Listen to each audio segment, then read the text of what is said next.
Tov. Nous allons continuer Be'ezrat Hashem aujourd'hui dans notre cours sur la Tchouva, d'essayer de comprendre quelle est la racine de ce terme et quel est le sens même de toute cette notion de retour ou de réponse et non pas seulement de pénitence telle qu'on a l'habitude de l'entendre d'une manière générale.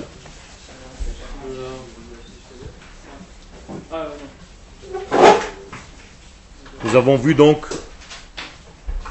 la centralité de cette notion de retour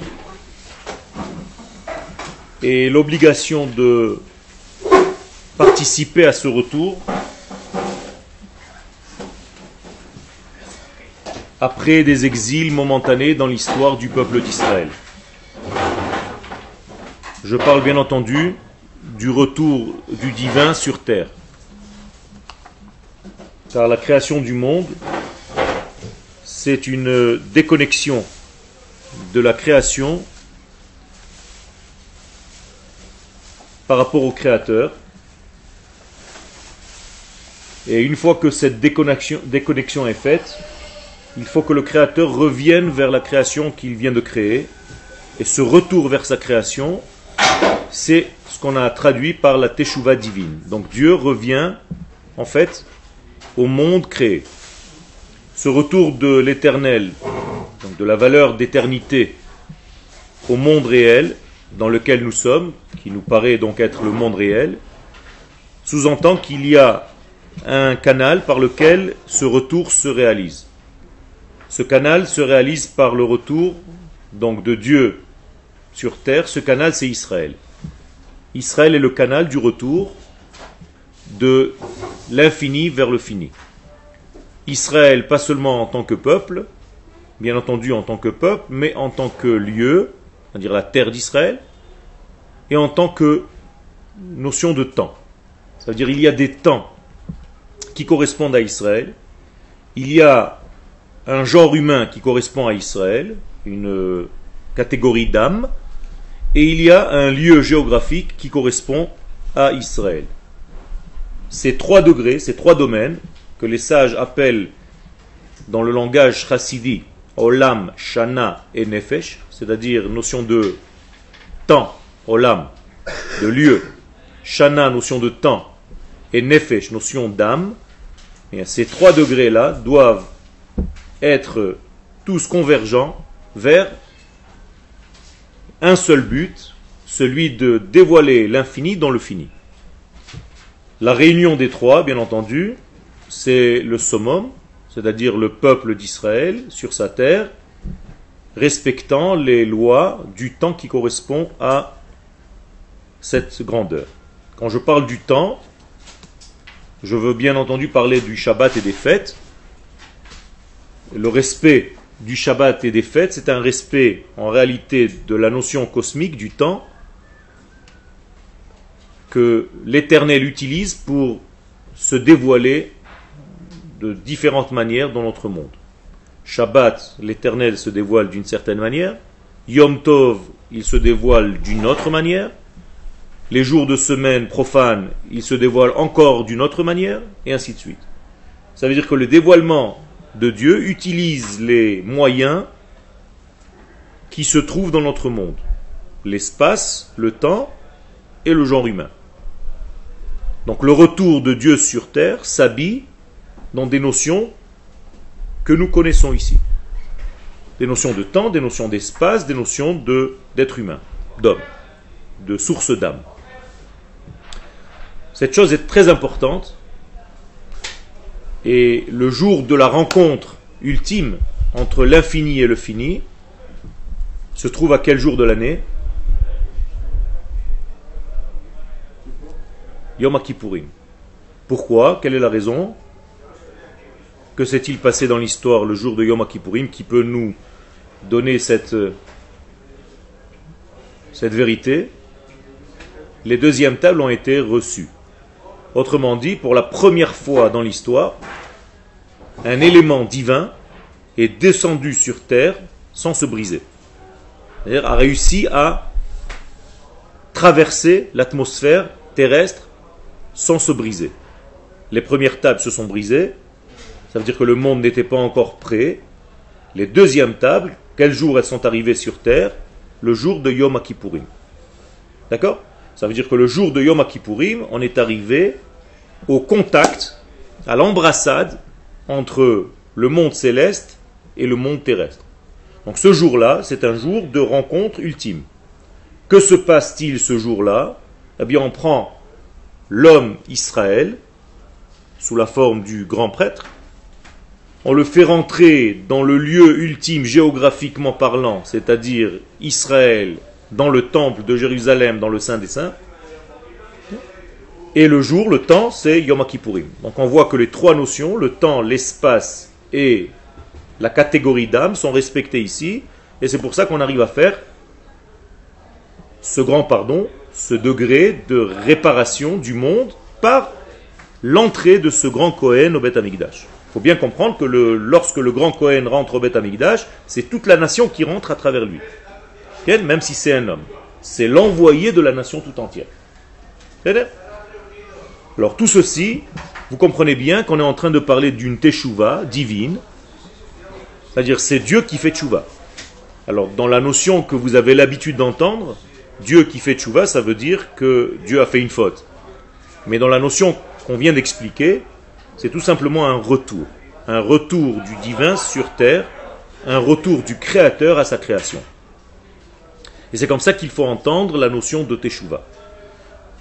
Que faisons-nous dans ce système-là? Eh bien, nous sommes ou associés à ce retour, ou bien on se dissocie de ce degré. Ça veut dire que j'ai deux possibilités, en tant qu'individu maintenant je parle, ou m'associer à ce mouvement du retour de Dieu sur terre, ou bien me soustraire, ne pas jouer mon rôle et ne pas aider, entre guillemets, l'infini à revenir dans le monde fini. C'est le seul choix que nous ayons dans ce monde. C'est-à-dire participer à son retour, ou bien étouffer ce retour, empêcher en réalité par ma personne, mais le retour de Dieu se fera malgré moi. C'est-à-dire que Dieu, d'une manière ou d'une autre, reviendra sur terre, dans toute sa création, mais moi, je peux être ou associé, ou bien être écarté de ce mouvement du retour. Être associé à ce mouvement du retour, c'est être un tzaddik. Se dissocier de ce mouvement, c'est être un rachat. Quel? Justement, le tzaddik fait en sorte de faire descendre le divin. C'est ça, le voir partout. Faire descendre, c'est pas un mouvement géographique où Dieu ne se déplace pas. Quand je dis descendre, je veux dire dévoiler. Donc le tzaddik, effectivement, il voit le divin partout. Pourquoi? Parce qu'il fait en sorte qu'il descende partout. Il le dévoile partout. Ça, c'est un tzaddik. Quelqu'un qui n'est pas tzaddik, c'est quelqu'un qui renie cette descente. Donc il ne participe pas à ce mouvement du divin qui se dévoile sur terre. Donc il le voit nulle part. Ah, mais en vrai, il est là. C'est sa façon à lui de boucher ou d'ouvrir. Nous sommes des interrupteurs. On-off. Le divin, lui, il n'en a rien à faire. Il rentre. Il arrive. Seulement, nous, on peut ou être dans le jeu, dans le programme, ou bien hors sujet, hors circuit. C'est tout. Et comment on fait si le rachat, il n'arrive pas à voir il veut s'associer, mais il n'arrive pas à voir le... S'il veut s'associer, c'est déjà pas un rachat. D'accord? S'il veut s'associer au mouvement, il n'est pas déjà considéré comme un rachat. La notion de rachat, c'est d'abord une notion d'esprit. C'est un manque de vouloir participer à ce mouvement-là. Okay? Donc c'est très difficile de définir un rachat comme étant un rachat. C'est pas aussi simple que ce que l'on croit dans la rue parce qu'il n'a pas fait Shabbat ou il n'a pas mis les tefilines. C'est beaucoup plus complexe que cela. S'il ne s'associe pas à ça, à ce mouvement, par ignorance, est-ce qu'on le considère comme un rachat? Non. Non. Ça revient un petit peu au même. Ça veut dire que il y a, je vais dire quelque chose qui n'est pas très éducatif, il y a même des moments où on évite de dire à quelqu'un qu'il est en train de commettre une faute, justement parce qu'en la commettant sans savoir qu'il est en train de la commettre, il ne fait pas réellement la faute. Donc il vaut mieux le laisser dans cette ignorance plutôt que de lui dire tu sais, ça c'est interdit, et à partir de ce moment-là, il va continuer à faire cette faute, cette fois-ci avec connaissance, et donc tu le mets dans une position qui est en réalité délicate. Donc il y a des moments, il y a des halakhot comme ça, où on évite de dire à quelqu'un, et on le laisse un petit peu dans son ignorance, il est comme un bébé qui a été fait prisonnier par un certain mouvement de vie, et il n'est pas au courant de ce qui se passe. Slicha? Faudrait le prévenir pour qu'il ne- Voilà. Mais ça, c'est tout un cheminement de savoir comment on parle à une génération, à tel point qu'il y a même une halakha au niveau collectif, une halakha qui n'est pas acceptée ou acceptable par le peuple, eh bien on ne la dit pas. Pourquoi? Parce que le peuple n'est pas à la hauteur de cette halakha, il ne peut pas tenir le coup, donc on évite de lui dire. Et il faut être très intelligent pour savoir quand je parle et quand je me tais par rapport à une personne. Ça aussi c'est très important. C'est-à-dire il y a des choses qu'il ne faut pas dire. Même si la personne doit les entendre, mais ce n'est pas maintenant. Dvarim she'einam nishma'im, des choses qui ne sont pas audibles, qui sont pas, l'homme n'a pas les ustensiles pour les recevoir, évite de les dire maintenant. Comment on peut savoir quand on dit D'accord? Alors il y a des halakhot aussi pour ça. Par exemple, quelqu'un qui a perdu quelqu'un de sa famille, et le mort est devant lui, il faut savoir quoi dire ou bien se taire. Donc, tu ne vas pas commencer à lui dire, tu sais, c'est rien, c'est pas grave. Okay. Il y a des choses qu'il faut savoir par rapport à une éthique humaine qui est en réalité divine. Ça s'apprend. Ça vient aussi tout seul dans certains cas, tu as raison, mais les sages nous disent comment nous comporter dans certains cas. Donc il est très important de savoir faire véhiculer la lumière divine dans ce monde, mais dans la mesure où le monde est capable de recevoir cette lumière. De la même manière, en filigrane, je ne peux pas vous donner un cours que vous n'êtes pas capable d'assimiler. Donc je suis obligé sans arrêt, même si j'ai la volonté de faire passer ce cours, de me mettre au niveau de ceux qui reçoivent. Alors, je dois me soucier que l'idée que je suis en train de véhiculer arrive et soit comprise par vous, et non pas d'une manière erronée. Sinon, les sages, dans un mouvement très lointain, considèrent que c'est un gaspillage de semences. Comme quelqu'un qui gaspillerait sa semence gratuitement. Vous comprenez ce que ça veut dire? C'est une gravité. Ça veut dire que ce sont des forces qui sortent sans avoir un ustensile capable de les recevoir. Donc il faut tout le temps avoir une relation de couple, rave-élève, comme si c'était un couple où le rave donne sa semence et l'élève est fécondé et va engendrer, va accoucher des nouveautés dans la Torah, des chidushim dans la Torah. Donc à chaque fois, l'élève doit être enceinte, entre guillemets, de son rave. Et lorsque, d'une manière générale, ça se passe au niveau cosmique, eh bien lorsque Dieu descend sur terre, qu'est-ce qui se passe immédiatement? La terre est fécondée. Comment ça s'appelle la terre fécondée? Herayon. Herayon veut dire enceinte. C'est la racine du mot har. Har veut dire la montagne. Pourquoi le mont Sinaï? Quand Dieu descend sur une montagne, pourquoi? En réalité, c'est comme si la montagne est tombée enceinte de la descente divine. D'accord? Ce n'est pas rigolo, c'est réellement... je sais. Il faut s'habituer à ces notions. C'est une notion qui est très très très profonde, où en réalité à chaque fois il y a un certain couple qui se crée. Même quand toi tu donnes quelque chose et quelqu'un reçoit, même si ce n'est pas de la Torah, bien tu joues le rôle de l'homme et le receveur le rôle de la femme. Donc homme et femme, c'est pas seulement masculin féminin, c'est donneur et receveur. C'est potentiel et dévoilement. Donc à chaque fois le masculin et le féminin ont été construits, ont été créés dans la création du monde. Zachar ou Nekeva bara otam, tout ce qui est masculin féminin dans ce monde, c'est en réalité capacité à donner, capacité à recevoir et à dévoiler. La femme, de manière générale, est celle qui dévoile, et l'homme, d'une manière générale, est celui qui donne la graine qui va être donc dévoilée. Donc à chaque fois que vous avez un chidouche, une nouveauté dans la Torah, c'est que vous avez en réalité accouché quelque chose de votre cerveau. C'est-à-dire que si jamais on essaie de donner quelque chose, qu'on se trompe, on essaie de donner quelque chose à quelqu'un qui n'est pas prêt à recevoir, comme il Nachon. Nachon. Il y a donc une intelligence de vie qui doit protéger et celui qui dit la chose et celui qui entend la chose. Donc il faut faire très attention, encore une fois, quand se taire et quand parler. Bemakom she'en anashim tishtadel liot ish. Et si on croit faire le bien, par exemple, en disant que quelqu'un a fait une faute, en pensant que justement ça va pousser à faire tchouva ou à se rapprocher de... Ça aussi, il faut faire très attention parce qu'aujourd'hui, si on le fait avec amour pour la personne, c'est une chose. Si on le fait pour le rabaisser et pour se monter soi-même, c'est encore autre chose. Et il faut être très, très, très, très méticuleux et capable aujourd'hui de faire ça par amour véritablement pour l'autre. Et ce n'est pas évident. Ça veut dire que si par ce geste-là, par ce mouvement-là, vers l'autre, tu causes en réalité son éloignement, mais tu as gâché quelque chose de très important, donc il y a un problème. Pas forcément par amour, mais pas non plus aussi pour le rabaisser. Il y a un juste milieu entre les deux. C'est pour ça que je dis qu'aujourd'hui, si lui, même si toi tu ne l'as pas fait, mais si lui l'entend comme ça, c'est déjà grave. Qui tu es toi pour venir me dire ce que j'ai à faire? Si déjà il réagit comme ça, il y a un problème. Comment on peut savoir que c'est l'éloignement, ça va pas provoquer un rapprochement? Nachon, tout à fait. Alors c'est pour ça qu'il faut être intelligent, il faut demander à un maître, Ken, j'ai une telle situation, comment est-ce que je dois réagir par rapport à telle personne? Est-ce que je dois lui dire?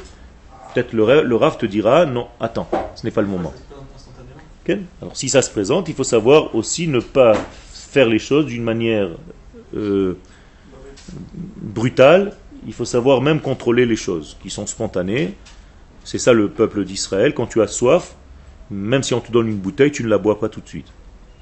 Pourtant c'est spontané, tu dois faire une bénédiction. Donc il y a un certain contrôle entre le mouvement d'aller vers cette bouteille et le moment d'intégrer le liquide. Donc à chaque fois, c'est comme un stop qui te dit réfléchis bien à ce que tu es en train de faire maintenant. Au niveau de l'éducation des enfants, c'est pareil. Je dois faire très attention, peut-être à ne pas faire une remarque à un fils ou à une fille, à un moment donné, et plutôt à un autre moment. Il faut être intelligent aussi au niveau du temps. Et si c'est la vérité? C'est toujours la vérité, mais la vérité, elle a beaucoup de facettes. Non, mais la vérité. Tu ne peux pas. La vérité, c'est que Dieu qui l'a.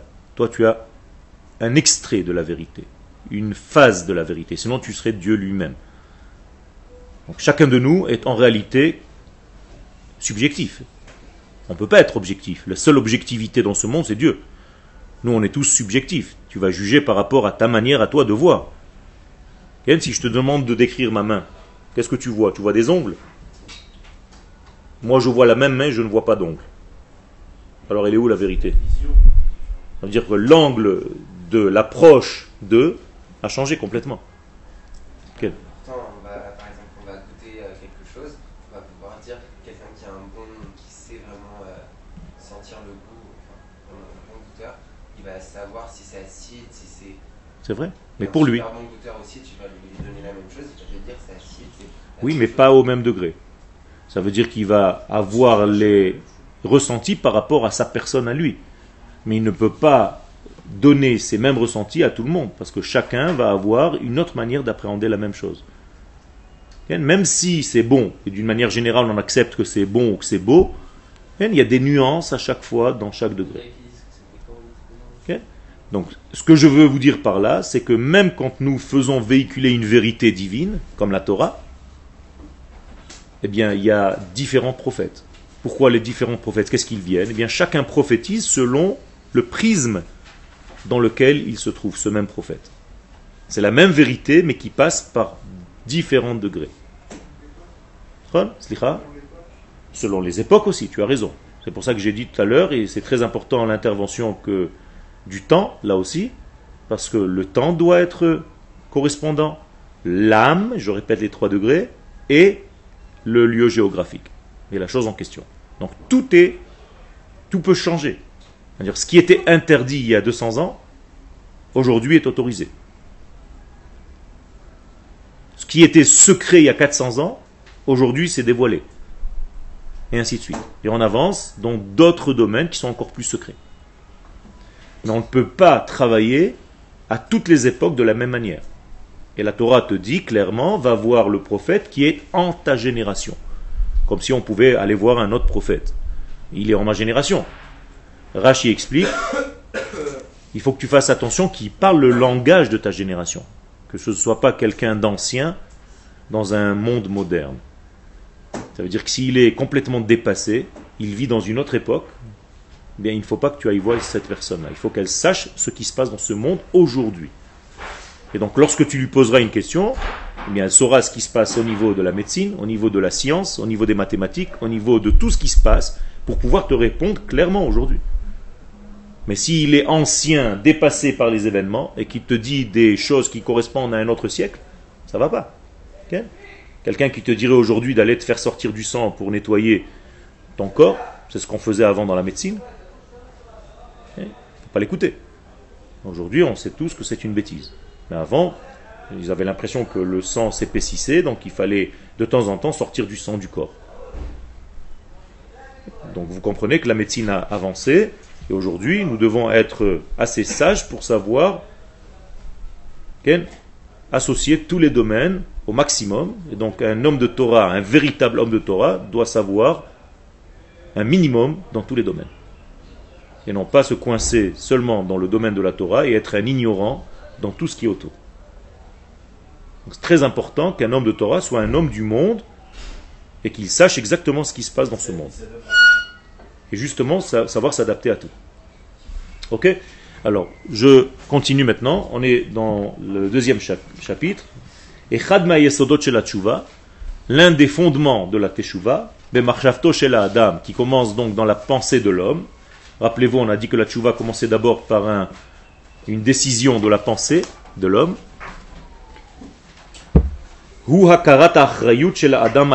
C'est d'abord la prise de conscience de la responsabilité de l'homme sur ses actions. Et ceci arrive par le libre choix de la personne. Ça veut dire tant que nous ne sommes pas libres, on ne peut pas réellement choisir parce que notre choix est déjà erroné. Il est déjà limité et donc je dois me libérer pour choisir de recevoir le divin. Rappelez-moi quand est-ce qu'on a reçu le divin? Le jour de Yom Kippourim. Rappelez-vous, c'est les tables. Quand est-ce que nous sommes libérés? Mais juste, la Torah, c'est aussi le divin, non? La Torah, c'est le divin. Donc le jour où on a reçu la Torah, c'est aussi un autre jour où on a reçu le divin. C'est la même chose. C'est la forme divine sur terre. D'accord? Quand est-ce qu'on a été libérés? Quand est-ce qu'on était des hommes libres? À Rosh Hashanah. Rosh Hashanah. Qu'est-ce qu'on fait de Rosh Hashanah?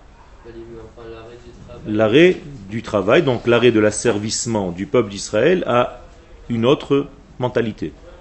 Quand tu arrêtes de penser égyptien, quand tu arrêtes de penser comme un pharaon, quand tu commences à penser comme un homme d'Israël, tu es déjà libre. À ce moment-là, tu peux recevoir la Torah. Vous comprenez maintenant pourquoi Rosh Hashanah précède Yom Kippourim. Alors qu'il n'est pas logique cet ordre-là. Comprenez bien que Yom Kippourim, c'est un pardon sur quelle année? L'année d'avant. Donc pourquoi tu le fais déjà après 10 jours de l'année prochaine? Mais on dit que Rosh Hashanah, c'est pas forcément au début de l'année, vu qu'on a 4 années. Il y a 4 têtes d'année, mais malgré tout, Rosh Hashanah fait partie de l'un des 4, et il est Rosh Hashanah la Shanim. Ça veut dire que les années commencent 1er Tishrei. Donc, pourquoi est-ce que je ne fête pas Yom Kippourim, qui est le pardon pour l'année dernière, un jour avant? C'est-à-dire, je clôture l'année dernière avec toutes les bêtises de l'année dernière, je demande pardon pour tout ce qui s'est passé, et je commence une nouvelle année. Vous voyez qu'il y a une illogie ici. Il y a un problème. On commence une année avec Rosh Hashanah pour l'année prochaine, et 10 jours après, on reparle de l'année d'avant. Ça ne va pas. Mais en réalité, d'après ce qu'on vient de dire, c'est très clair. Tant que je n'ai pas été libre, je ne peux pas réellement recevoir le joug divin sur le monde. Donc, Rosh Hashanah précède Yom Kippourim, parce que Rosh Hashanah, on reçoit en réalité le royaume divin par volonté, par choix. Parce que ce jour-là, j'ai été libéré d'une pensée étrangère à la mienne. Ce jour-là apparaît la véritable pensée divine qui correspond à ma nature profonde. D'accord? וזהו גם תוכן הווידוי המחובר עם מצוות התשובה, שמודה האדם שאין שום עניין אחד שיש להאשימו על החטא ותוצאותיו. Ça veut dire quoi? Ça veut dire que l'homme est dans une position où il n'y a aucun degré dans ce monde où l'homme va accuser la faute et le résultat de sa faute, qui im oto be'atzmo, si ce n'est lui-même. C'est-à-dire que c'est un homme qui arrête de dire c'est à cause de toi, et c'est à cause de l'autre, et c'est à cause de tout le monde, sauf à cause de moi. Donc il a la conscience que ces gestes, ce sont eux qui ont causé un tort, et il arrête de trouver sans arrêt des responsables en dehors de lui-même. Donc le Rav nous dit, la première prise de conscience que tu es fautif, prends ta responsabilité, tu as fait une bêtise, tu as mal parlé, tu as mal pensé, tu as mal agi, eh bien, arrête d'accuser les autres. Sache dire, c'est ma faute, je reconnais, j'essaye de faire un effort pour corriger tout cela. C'est comme ça que l'homme, par ce courage-là, il fait le tri pour lui-même de la liberté de sa volonté, c'est-à-dire il est libre de vouloir ou de ne pas vouloir, et la puissance de ce vouloir al sidrei chayav ou ma'asav, sur tout ce qui concerne sa vie. Autrement dit, il va prendre en responsabilité sa vie, c'est lui qui gère sa vie, arrête d'accuser les uns et les autres, c'est ta faute. C'est toi qui es responsable. Il y a des causes et des effets, tu es la cause de certaines choses et arrête de trouver toujours des situations tranquilles pour toi en accusant tous ceux qui sont autour. C'est toujours la faute de tout le monde. Ou mitorkar, si un homme agit comme ça, s'il commence à comprendre sa responsabilité dans ce monde, il sait la reconnaître, c'est comme ça qu'il pourra revenir pour dévoiler Dieu, revenir à Dieu, revenir au divin qui est en lui. Tu ne peux pas avoir accès au divin si tu es ingrat.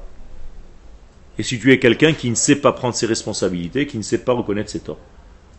Donc Dieu est loin d'un homme tel que celui-ci. Par contre, Dieu est très proche d'un homme qui sait reconnaître ses torts et qui dit « je me suis trompé. J'ai une erreur, je ne sais pas. J'ai pas su. C'est vrai, j'avoue. » Ça, c'est le juif. Le juif commence par modé. Modé, quand on dit modé ani le matin, que veut dire le mot modé? Je reconnais. Pas seulement je remercie. En hébreu, modé veut dire remercier et reconnaître. Donc je reconnais. Je sais reconnaître. L'echadesh et traya, donc un homme tel que celui-ci peut renouveler sa vie. Pourquoi? Parce qu'un homme qui croit qu'il sait, qui croit qu'il a raison, qui ne met jamais en doute ce qu'il est en train de faire, eh bien cet homme-là ne peut pas se renouveler. Il est déjà dans un circuit, coincé dans un système de pensée, qui est d'ailleurs très voisin de l'orgueil. Donc cet homme-là ne peut pas se renouveler, jamais. Qui peut se renouveler dans ce monde? Celui qui, sans arrêt, se considère comme quelqu'un qui vient de naître. Donc à chaque fois que je rentre en cours, par exemple, je dois mettre tout mon savoir où? Au tiroir. Je dois écouter ce qu'il y a dans le cours. Après, quand je rentre chez moi, après le cours, je dois ressortir ce qu'il y avait dans mes tiroirs, l'associer à ce que je viens d'étudier à ce dernier cours, et faire tout un système de pensée pour me diriger dans ma vie. Mais si à chaque fois que j'entends quelque chose, je suis fermé, je ne suis pas à l'écoute, je ne suis pas disponible à écouter, à entendre quelque chose qui sort un petit peu de mon système de pensée, eh bien je ne peux pas avancer. Et donc la Gemara nous dit, O chavruta o mituta. Si tu étudies la Torah tout seul, tu es voué à mourir. Pourquoi? Étouffé par ton propre système de réflexion. Donc étouffé par ta subjectivité. Et donc, quelqu'un qui vient contrarier ce que tu es en train de dire, mais ça te permet d'étudier réellement. Quand tu dis quelque chose, il te dit non, moi j'ai vu le contraire de ce que tu es en train de me dire. Alors tu lui demandes, mais prouve-moi, montre-moi, où, comment. Ça c'est de l'étude. Donc si tu n'as pas de chavruta, si tu n'as pas un milieu d'études qui te permette de faire ce travail, ben, tu ne peux pas, tu tournes autour du système de pensée de toi-même. Donc tu es limité par ta propre pensée, donc tu ne peux pas te contrarier toi-même ni te contredire. Donc c'est une petite Torah. Et donc un homme tel que celui-ci, qui fait donc cette teshuva, ce mouvement-là, peut renouveler, être à chaque fois neuf. Rabbi Nachman de Breslev dit à la Vachalom dans son livre Likutei Moharan que l'homme doit être Yannick Vezaken. Il doit être vieux par sa connaissance, mais comme un bébé qui vient de naître à chaque fois qu'il entre en cours. Comment est-ce que je peux être les deux en même temps? Bien, j'ai une acquisition, je suis vieux, vieux en hébreu veut dire sage, Ze Kana Chochma, quelqu'un qui a acquis la sagesse, mais en même temps je suis disponible à entendre plein de nouvelles choses sans arrêt pour me renouveler. Sinon mon stock va vieillir très rapidement et je vais continuer à parler des paroles de Torah que tout le monde connaît déjà, ça va fatiguer tout le monde. Donc ce n'est pas la manière d'un juif, le juif est tout le temps en renouvellement. Rosh Hashanah se traduit la tête du changement. Rosh Hashinui. Shana veut dire pas seulement année, mais changement. Rosh Hashanah, le début du changement. Le début, c'est-à-dire un recommencement. Les Chadesh et Chayav, donc l'homme doit renouveler sa vie, Baseder Atov, dans un mouvement, dans un ordre du bien. Qu'est-ce que c'est que le bien? Le bien, qu'est-ce que c'est le bien? Oui, mais qu'est-ce que ça veut dire? Entier. Maman? Être entier, Shalem. Être entier. Et quelqu'un qui est entier dans le mal, il est bien? Non, tu peux pas Shalem. Et alors qu'est-ce que c'est? Alors il n'y a personne qui fait du bien alors. Puisqu'il n'y a personne de Shalem. Ça se rapprocher d'Hachem. Qu'est-ce que ça veut dire se rapprocher d'Hachem? C'est des paroles qui sont loin du monde. Moi je veux quelque chose de concret, de réel. Non, celui qui Shalem dans le bien ou dans le mal, c'est quelqu'un qui a un potentiel. Mais il faut juste Il n'y a pas de Shalem. Dans ce monde, ça n'existe pas le Shalem. Le Shalem, c'est lui, c'est l'éternel. Nous sommes toujours en complétude. Je ne sais pas si ce mot existe en français. Nous sommes toujours en système de remplissage, mais jamais entier. Jamais on sera complet. Si on est complet, on était lui. Alors qu'est-ce que c'est que le bien? sortir du jeu. Sortir du jeu. C'est-à-dire quel jeu? Le jeu, le moi, le fils. Ah, tu parles du jeu J-E. Ça veut dire que tu veux sortir du J-E, de jeu. Et alors où tu vas te retrouver dans quoi? Dans le nous. Bien? Donc tu as formé un genou. Non, c'est quelque chose d'important. Ok? Va un petit peu plus loin, avance dans ce que tu dis. C'est la nature de mon être, c'est d'être uni avec Hachem, c'est de là qu'on existe. Donc toute la nature du bien, c'est de se révéler. Qu'est-ce que je fais? Qu'est-ce que je fais réellement? Ça va un petit peu dans ce qu'il a dit. À la création. Comment tu fais ça? Retourner à celui Je suis pour Dieu, quand il nous a créés, il voulait créer être à l'écoute des autres, non? Être? À l'écoute des autres. Vas-y, tu avances, ça avance un petit peu plus. Donc le fait d'aller vers Hachem, de faire le bien, il faut qu'on soit tous ensemble. C'est ça? Ok, mais qu'est-ce que ça veut dire? Qu'est-ce que ça veut dire tout ça? Aider autrui. Il a fait. Aider, donner, partager. Pourquoi? Tout simplement, quand on vous pose une question, par exemple, qu'est-ce que c'est que le bien? Je vous ai posé cette question. Eh bien, il faut aller à la Torah pour savoir la première fois où est apparu le mot bien. Vayomer Elohim laor kitov. Pourquoi? Pourquoi c'était bien? Parce qu'il a créé. À chaque fois que Dieu crée, rajoute du divin dans sa création, il dit kitov. Ça veut dire que le bien c'est quoi? C'est rajouter de la vie. Donc aujourd'hui aussi, je peux moi, l'homme, définir le bien comme rajouter de la vie. Comment ça se manifeste de facto? Eh bien c'est d'apporter du bien dans ce monde. D'apporter de la joie. Par exemple, si je vous fais rire, je vous apporte quelque chose qui vous manquait peut-être. J'ai fait du bien. J'ai apporté de la vie dans un domaine où il manquait de la vie. Si j'ai apporté de la joie de vivre, si j'ai apporté du bonheur, si j'ai apporté un soin, un médecin qui te soigne, qui te guérit, il rajoute de la vie dans cette personne, eh bien c'est faire le bien. Si j'apporte du divin sur terre, c'est faire le bien. Si j'enseigne la Torah et que c'est en réalité un flux divin qui descend sur terre, je fais le bien. Donc faire le bien, c'est rajouter de la vie. Donc associé à Dieu qui lui aussi rajoute de la vie à chaque instant. C'est apporter c'est apporter, pas de la création parce que je ne suis pas créateur, mais je fais descendre, je fais revenir à ce monde qui manque Par moi, mais par l'intermédiaire. C'est moi l'intermédiaire. Voilà, exactement. Maintenant, tu es en train de comprendre quelque chose, une clé extraordinaire au niveau de la prière. Quand tu pries, par exemple, et que pendant ta Amida, tu dis Baruch ata Hashem rofe chole amo Israël, qui guérit les malades de son peuple Israël. Qu'est-ce que tu es en train de faire en réalité?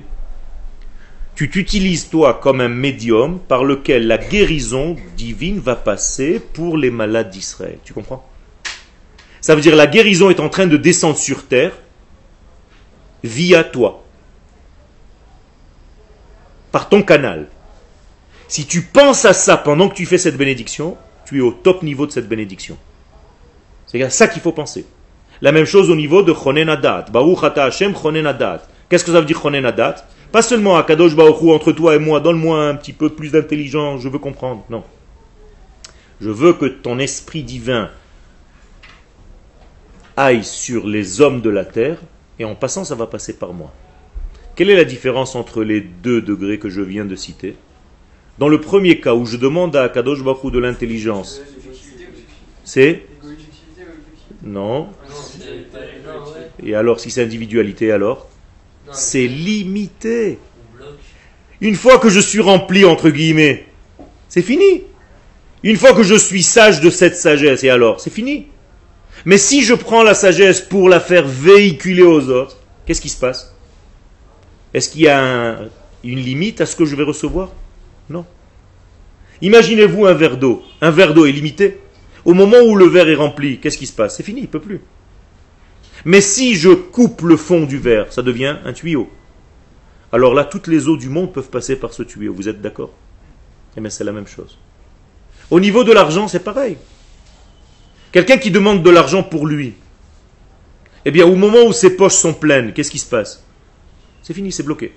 Mais s'il demande de l'argent pour aider les autres, pour que la bracha, passant par lui, aille aussi au peuple d'Israël, ça veut dire quoi? Ça veut dire que la quantité d'argent qu'il va recevoir sera infinie. Pourquoi? Parce que tout ce qu'il reçoit, il devient comme un canal. Donc Akadosh Baruch Hu dit, tiens, j'ai trouvé un bon canal, il travaille très bien pour moi, cet homme-là, je vais tout faire passer par lui. Ça veut dire que l'homme peut être un canal dans tous les domaines. Et si vous réfléchissez de cette manière-là, vous allez être en réalité tout le temps abreuvé, et par la sagesse divine, et par la bonté divine, et par l'intelligence divine, et par la santé que le Créateur amène dans ce monde, et ainsi de suite dans tous les domaines, et par la parnassa et par tout le reste. Ça veut dire que si je donne plein d'argent, je sais qu'à la fin ça va prendre. Il faut savoir aussi, il y a des mesures, ça aussi c'est une halakha, de savoir combien tu dois donner, pour ne pas exagérer. Si tu dilapides tout ce que tu as, en réalité tu es en train de casser le système. Donc, à mon don, il y a aussi des mesures. Comme j'ai dit tout à l'heure, là je suis en train de vous donner un cours, mais je donne des mesures. Quelles sont les mesures de mon cours? D'abord le temps. Je vais commencer à une heure précise et terminer à une heure précise. C'est pour ça qu'il ne faut jamais être en retard. Parce que si vous êtes en retard, vous n'êtes pas seulement en retard pour un cours, vous êtes en retard sur la vie. Et si j'exagère le cours, c'est-à-dire je termine trop tard, j'ai volé votre temps. Peut-être que vous avez un rendez-vous, quelque chose de très important, et je vous ai gâché ce rendez-vous-là. Donc je n'ai pas le droit. Donc je dois quelqu'un qui respecte les horaires, c'est respecter l'homme. D'ailleurs on dit le bonheur, c'est quoi le bonheur? La bonne heure. C'est ça le bonheur. Être à la bonne heure. Quelqu'un qui n'est pas à la bonne heure, c'est un problème. D'accord? Donc je dois limiter mon cours par le temps. Mais en plus de cela, je dois limiter le cours par la manière de le donner. Je ne peux pas maintenant vous sortir des notions de Kabbalah qui ne vous serviront à rien du tout, juste pour dire des mots. Ça ne sert à rien. Donc je dois limiter moi aussi ma façon de parler à ceux que j'ai en face de moi. Et savoir m'adapter à eux. Et savoir de quoi je vais parler. Et que ce soit clair, sain et simple. D'accord? Donc tout ceci sont des mesures de don. Donc je reviens à ta question, je ne peux pas donner complètement. Je donne Mon désir, c'est un désir de donner, mais je dois toujours faire attention comment je donne, par quels moyens je donne et quelle est la quantité. Un bébé qui vient de naître, je ne peux pas lui verser une bouteille de lait, il va boire quelques milligrammes de rien du tout. Tu vas te dire, mais c'est ce qu'il mange? Oui, c'est un petit oiseau. C'est-à-dire qu'il faut pas, quand on donne, il ne faut pas regarder ce qu'on a dans le portefeuille, quoi. Non, au contraire, c'est ce que je suis en train de te dire. Fais attention de donner à une certaine mesure. Pour que ce soit clair, il ne faut pas que tu donnes plus que 20% de ce que tu as. Non, sauf si on a... D'accord? Sauf si tu es vraiment un très grand riche. Moi, je pensais que dans tous les cas, ça allait nous revenir. Non, donc, non, non. D'accord? Il faut faire très attention. Un homme normal, un homme de base, ne doit pas donner plus que 20%. Pourquoi? Parce que la Torah dit, attention, tu es sur terre, tu as une femme, des enfants, fais attention à ce que tu fais. Si on donne que le superflu, on donne rien du tout. C'est vrai. Mais ce n'est pas le superflu là. Ça, c'est pas le superflu. Et quand tu donnes en réalité. Tu participes, c'est toi. Quand Dieu nous a donné son âme divine, eh bien, il s'est donné. Le Zohar dit qu'il a soufflé de lui. Souffler de lui, ça veut dire se fatiguer, donner de moi. Gonfler 10 ballons, vous allez être crevé. Courez 20 km, vous pouvez rester en forme, si vous êtes bien entraîné. Mais gonfler juste 10 ballons, vous êtes déjà vidé. Pourquoi? Parce que vous videz de votre souffle. Et Dieu a insufflé en nous. Ça veut dire, entre guillemets, je veux que vous compreniez que ça lui coûte. Il donne quelque chose de lui-même, vraiment. Il participe à ce don-là. Okay. Donc nous aussi, Pardon? nous aussi, on va faire comme lui. Exactement. C'est-à-dire donner. Donner réellement. Exactement. Se donner. Se donner. Okay. Je viens ici, par exemple, au Machon Meir, ça me coûte. Mais j'ai fait le calcul et le choix, et j'ai choisi de venir, que ça c'est plus important que de rester à ce moment-là, où j'aurais pu peut-être faire autre chose et gagner peut-être de l'argent. Donc j'ai fait mon calcul, et j'ai pris le temps de venir pour me donner complètement, sans être payé. Okay. Le don et la réception, est-ce qu'il y a un ordre ou ça vient en même temps? Non, Ou est-ce qu'il il y a un ordre. Il y a un ordre. Chez... Tu as raison, c'est une très très grande question. En réalité, c'est la question de toute notre vie. On vient dans ce monde avec une qualité de récepteur. Un bébé qui naît naturellement, il est dans la réception. Donc, on va lui faire un test, on va lui mettre le petit doigt. S'il le ferme, ça veut dire qu'il est en bonne santé. Un médecin fait à chaque bébé qui naît ce petit test. Le bébé l'attrape et il le tire un petit peu. Au moment où la personne quitte ce monde, jusqu'à 120 ans, vous savez ce qu'on fait quand on lave les morts? On leur ouvre les mains. Ça veut dire l'inverse du bébé. On lui dit, ça y est, maintenant tu n'es plus dans le désir de recevoir, tu es complètement libre de ce monde. Et qu'est-ce qui se passe entre les deux? Entre le bébé qui veut tout pour lui et le vieillard qui vient de mourir, où on ouvre sa paume de la main? Mais tout simplement, il faut savoir que dans ce monde, je nais avec la qualité de receveur, de récepteur, mais à chaque fois que je reçois, ça doit être avec l'idée de donner. Et alors là, tu changes ta manière de recevoir, tu deviens un donneur tout en recevant. D'accord? Par exemple, vous êtes en train d'étudier maintenant. Comment est-ce que vous étudiez? Pour vous-même ou avec l'intention d'enseigner ce que vous êtes en train d'étudier? Alors moi, je vous dévoile ce que je faisais depuis mon jeune âge. Chaque fois que j'écoutais un cours, c'était pour l'enseigner. Ça veut dire que je n'étais plus dans la réception pour Yoel, j'étais dans la réception pour donner. Donc j'ai transformé mon désir de recevoir instantanément en désir de partager. Qui reçoit plus? Celui qui pense déjà à donner.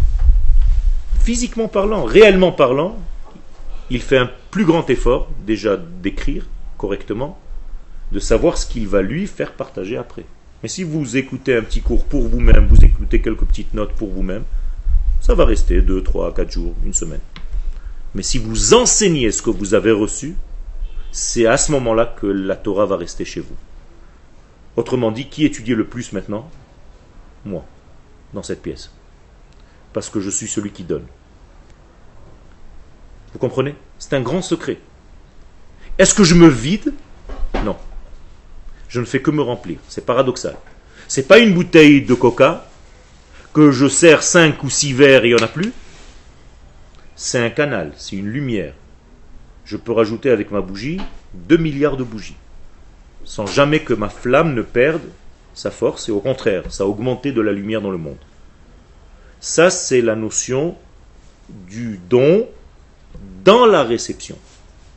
Ce qu'on appelle dans le langage de nos sages les kabel almenat leashpia. Je suis tout le temps dans la réception avec une conscience du don.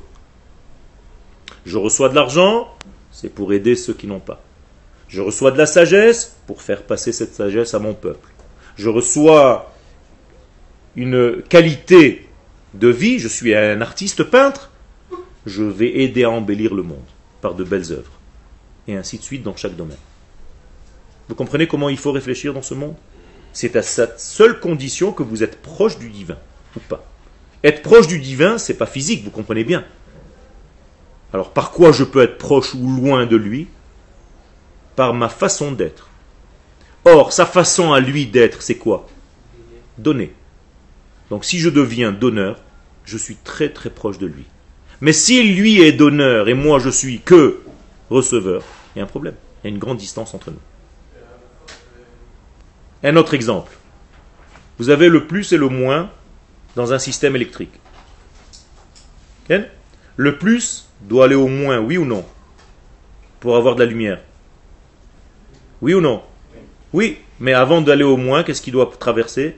Une résistance. La lampe, c'est la résistance. Ça veut dire qu'à l'intérieur de la lampe électrique, il y a une résistance. Quel est ce rôle de la résistance? C'est-à-dire, elle résiste à la lumière qui lui est donnée. Et elle se transforme en donneuse elle-même. Donc, quand vous achetez dans un magasin une lampe, qu'est-ce que vous demandez? Le chiffre de quoi? De la résistance.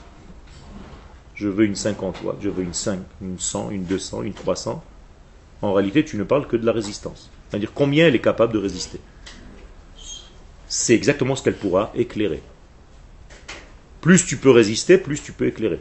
Vous êtes d'accord? Vous comprenez? C'est la même chose avec la lumière divine. Si je suis une grande résistance à cette lumière divine, je peux faire passer le maximum de lumière. Si ma résistance est petite, ça fait un court-circuit. L'éclairage est très très fort, mais ça dure 1/10 de seconde. Et toute la lampe est noire après. Foutu. La résistance a sauté. Comprenez? Ça, c'est la force de l'homme, c'est de savoir prendre du plus pour faire passer au moins, en étant une résistance qui reçoit mais qui fait passer. Okay. Si on veut mettre l'analogie avec la résistance elle a une capacité de résister finie, elle ne peut pas changer. Nous, on peut changer, augmenter notre résistance par l'étude.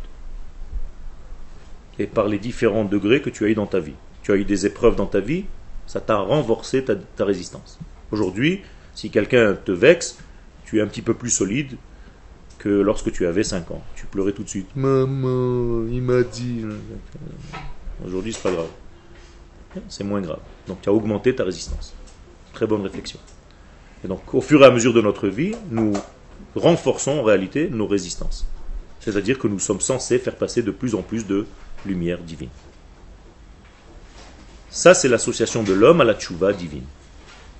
Donc, je répète, Dieu circule à travers nous, et donc on fait le bien.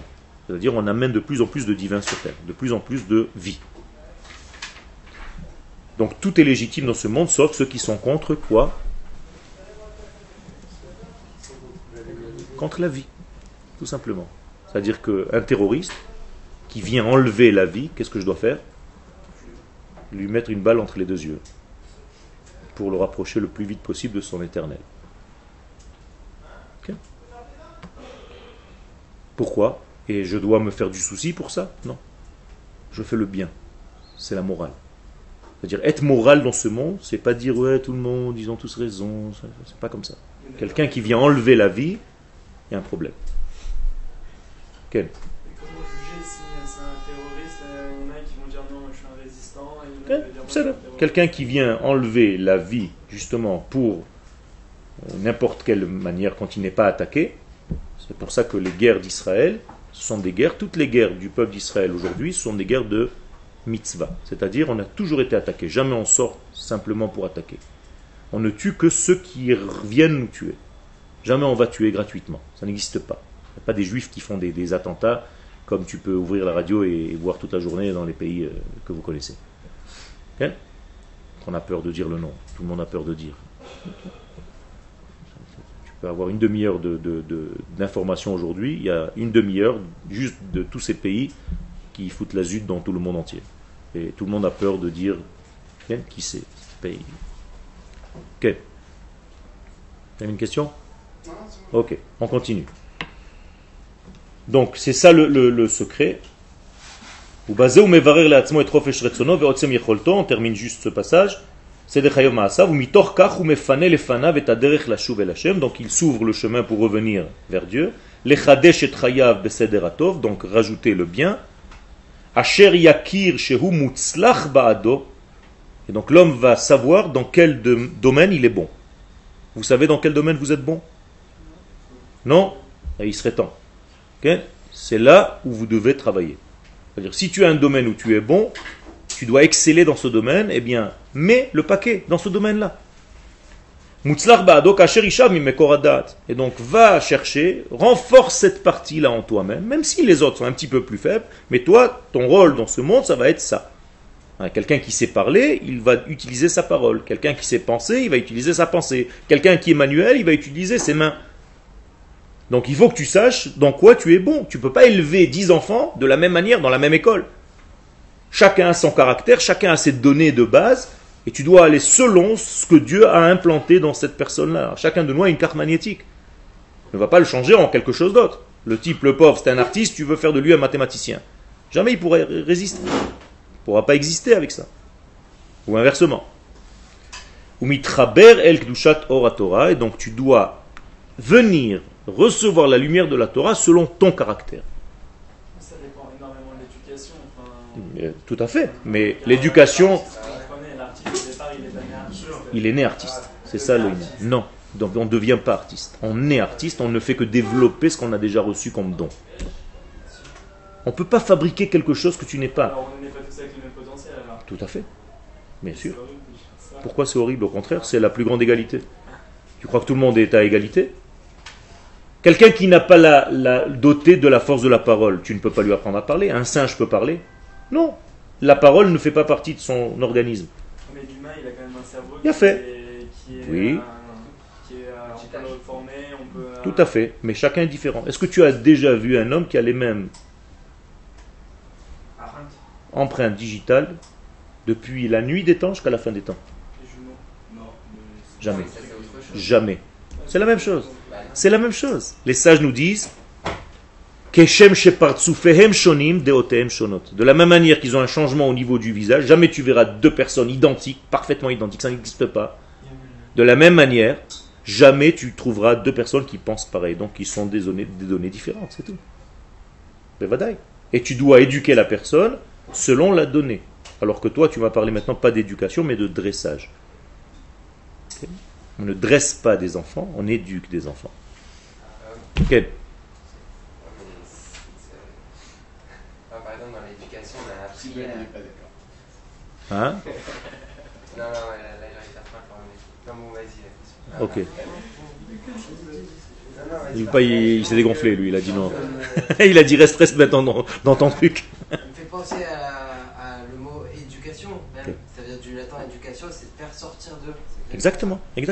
Éduquer, c'est faire sortir de toi ce qu'il y a déjà en toi. C'est pas inventer quelque chose et te le rapporter sur toi. Jamais de la vie. Jamais de la vie. Continuellement avec la Torah. Mais tout à fait. On Pourquoi? C'est pas naturel. Pourquoi? Parce que la Torah est en nous.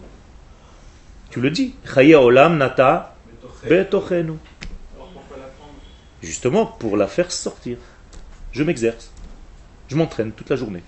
Je suis né artiste et ça fait 45 ans que je suis dans mon atelier à m'entraîner à sortir l'art que j'ai reçu. C'est tout. Alors pourquoi ça? Non, mais on peut pas être bon en tout. Non. Franchement, si. Non, tu peux pas être bon en tout. Pourquoi pas? Tu peux pas être bon en tout. Il y a des degrés dans lesquels tu n'es pas bon. Qu'est-ce que tu veux faire? Faut pas être défaitiste. C'est pas une question de défaitiste. C'est un- Tu dois avoir des degrés qui correspondent à ta nature, même si tu ne vas pas tout toucher dans ta vie. Tu n'es pas Dieu. On ne peut pas être le champion du monde dans tous les domaines. Non, mais c'est comme l'éducation. Il y a des familles, ils éduquent comme ça, il y a d'autres familles. Je ne parle pas, ça tu es en train de me parler d'un dressage. Je ne parle pas d'éducation. Là, c'est pas la même chose. Ça c'est du dressage. Éduquer, c'est sortir le potentiel de l'enfant qui est déjà en lui à la naissance. Ça veut dire un bon musicien, par exemple. Il est déjà musicien. Il est déjà musicien. Oui. Parce que par exemple, c'est ses mains qui jouent. Ses mains, c'est quoi? C'est le mec, s'il a des mains décontractées, il va super bien jouer parce qu'il va être. Ça c'est juste l'entraînement qui va sortir le don qu'il a déjà reçu en lui. Ça c'est de la technique, ça. Si on avait tous les mêmes capacités. Ça c'est de la technique, c'est tout. Et la technique, ça marche. La technique c'est l'apprentissage, c'est ce que je te dis, c'est l'entraînement. Ça oui, ça s'apprend. Ah, la technique, ça. Ah oui, je vais aller dans une école de dessin pour apprendre à faire les bons mouvements. Mais je suis artiste déjà. Je peux pas prendre quelqu'un qui ne sait pas dessiner, lui apprendre à dessiner, ça n'existe pas. Artiste, c'est Impossible. la technique. Impossible. Apprendre à dessiner, c'est de la technique. Non, pas du tout. C'est apprendre une technique. Non, comment tenir un- c'est apprendre à révéler ce que tu es. Alors tu peux être un bon dessinateur, mais pas un artiste. à c'est révéler différent. ce que tu es. Un artiste, c'est pas quelqu'un qui sait recopier quelque chose. C'est quelqu'un qui voit la vérité. Moi, par exemple, je peux révéler ce que je suis en faisant de la musique, Tout à en fait. faisant de la peinture, et les deux en même temps. C'est là. Enfin, tu vois. Tu vas avoir 3 à 4 domaines dans lesquels tu seras bon, mais tu parleras jamais le russe. Alors qu'est-ce que ça fait? Tu vas regretter toute ta vie. Je vais pas brus ni guini brrr. Pourquoi Parce que physiquement, tu n'as pas le temps Oui. de faire tout. Ben, c'est ce que je te dis. On est limité de par notre être. On est limité. Ok, mais on n'est pas destiné à être artiste. On est destiné à plusieurs degrés On est destiné à nous révéler. nous-mêmes, mais il y a une partie en toi qui excelle par rapport aux autres. Il y a une qui est mieux que les autres. Il y a une donnée en toi qui est meilleure que les autres. C'est sûr. Et c'est celle-ci que tu dois retrouver. Ou alors tu seras peut-être bon, moyen bon dans un autre domaine. Mais c'est pas ce que tu es venu faire dans ce monde. Le peuple juif, par exemple, n'est pas venu dans ce monde pour créer une voiture. Ça, c'est Mercedes. Eux, ils sont doués pour ça, les Allemands. Le juif est venu dans ce monde pour quelque chose qu'il a déjà en lui, dans lequel il excelle, et c'est ça qu'il faut le faire sortir. C'est quoi? C'est la prophétie. Nous sommes des prophètes, en potentiel. Et il faut le travailler, c'est tout. Donc, faire le reste, c'est gaspiller du temps. Ça me dérange vraiment. Ok, je sais. Ça me dérange vraiment. Ok, ok. Mais c'est en réalité, c'est une réalité, c'est la vie. Je sais pas, moi, faut être équilibré aussi. Équilibrer, c'est justement faire pourquoi tu es venu. C'est ça l'équilibre. C'est pas aller chercher dans tout, ça c'est exploser. Bah, moi, je fais du basket, je fais de la musique, je fais du machin. Très bien. Tu as cité donc combien? 5, 6 choses, 10 choses? Bah, pas mal de choses. Ok. Qui fait que je peux. D'accord. Mais alors, où tu es le meilleur? Dans tout? Bah, je suis à peu près partout Au même niveau. Ok. Moyen ou bon? Ouais, non, bon, normal, c'est comme la normale. C'est là. Non. Tu as un degré dans la Torah où tu en es. Au niveau le plus bas, je pense. Non, mais je sais pas. Mais c'est ça ton vrai niveau. Non, mais je sais pas ce que Tu c'est. m'as cité 10 choses qui sont en réalité à côté. Tu dois faire, c'est important que tu fasses tout ce que tu as dit. Mais le domaine pour lequel tu es né, c'est-à-dire véhiculer la parole divine sur terre. Là, tu me dis, je suis le plus bas. Non, tu n'es pas équilibré. Non, véhiculer, non, ça c'est autre chose. Le niveau spirituel, il faut parler alors. Non. Je parle du niveau de connaissance, de prise de conscience de ce que tu as en toi. Prise de conscience. Non, C'est ce que tu es en train de faire maintenant en étudiant. oui. Donc tu es en train d'exceller là-dedans. Et tu verras que ça va être la partie qui va en réalité être dominante après. Non, mais Donc on la a tous la même connaissance de dominante. moi, Slira? On a tous la même dominante. alors. D'accord. Au niveau du peuple juif, nous avons une dominante commune, mais nous avons chacun le prisme différent pour le dévoiler. la- Quand je vais mettre les tefilines, on a tous les mêmes paires de tefilines, plus ou moins. C'est le même texte, la même chose. Seulement notre manière de les attacher est différente. Notre manière d'y penser quand je les mets est différente. Notre manière de prier est différente. Donc nous avons quelque chose de commun, mais chacun de nous va le dévoiler d'une autre manière. Ok? Donc il y a des choses dans lesquelles tu es bon. Et quand tu vieilliras, ok, je te souhaite de vieillir longtemps, ok, assez vieux, Mais tu ne pourras plus faire les choses. Il y a plein de choses que tu as citées maintenant que tu vas arrêter. Parce qu'à 99 ans, tu ne pourras plus faire du basket, tu ne pourras plus faire ce que tu fais, et ainsi de suite. Donc tu verras qu'il y a plein de choses qui étaient momentanées dans ta vie, mais la chose qui va te rester, c'est quoi? La parole, donc la Torah. Donc le degré divin que tu pourras dire à tes petits-enfants et à tes arrière-petits-enfants. Est-ce que personne qui n'est pas forte en musique, ok, vraiment, elle commence la musique, elle est vraiment pas très forte. Si elle n'est pas douée naturellement, qu'elle n'a pas reçu une force, Je dirais, arrête la musique. Mais Oui. comment on peut savoir Moi, je trouve que c'est pas du tout. L'enseignant, il est pas bon pour moi. C'est pas que la personne, tout le monde peut apprendre la musique. Y a pas que- mais tout le monde ne va pas exceller dans le degré. Tu peux apprendre, encore une fois, c'est un hobby, tu me parles d'un hobby. Vous pouvez essayer Oui, de. donc, c'est Si on fait le jour et nuit, on peut être meilleur que quelqu'un. Nachon, nachon. Mais alors tu as choisi un domaine. Mais après, c'est sur le détriment des autres. D'accord? Ça veut dire que c'est quelqu'un, tu vas devenir un musicien, mais ça va être sur ton temps de football ou de basket. Parce que tu es obligé d'étudier la musique pendant 8 heures par jour. Tu peux pas, tu es limité. Il y a des moments où tu dois dormir, il y a des moments où tu dois manger, tu es limité. On est des créatures, on n'est pas le créateur. Donc on est limité. Non, on est limité dans La preuve, tu es là et tu n'es pas dans la classe d'à côté. Tu aurais voulu être là-bas maintenant. Non. Si? Mais oui. Donc tu es limité par l'espace. Tu es là et tu n'es pas là-bas. Tu ne peux même pas penser à deux choses en même temps. Tu es limité par ta pensée. Au moment où tu as une pensée dans la tête, tu ne peux pas avoir une deuxième. Ok, Donc ça veut dire quoi? Ça veut dire que notre vie, le fait que nous soyons vivants, c'est déjà une limitation des choses. Quand tu parles, quand tu écris, tu peux écrire une lettre à la fois. Tu ne peux pas écrire deux lettres avec deux sujets différents. C'est tout. Ça veut dire quoi? Ça veut dire que notre création, d'une manière normale, nous avons été créés, changés complètement selon chacun de nous. On n'est pas le créateur, on n'est pas l'infini. Alors, tu peux être bon dans 20 domaines, mais c'est pas ce que je suis en train de dire. Il y a un domaine que tu dois déceler en toi-même qui est le meilleur, qui est celui pourquoi tu étais ici. Je vais arrêter pour ne pas vous voler votre temps.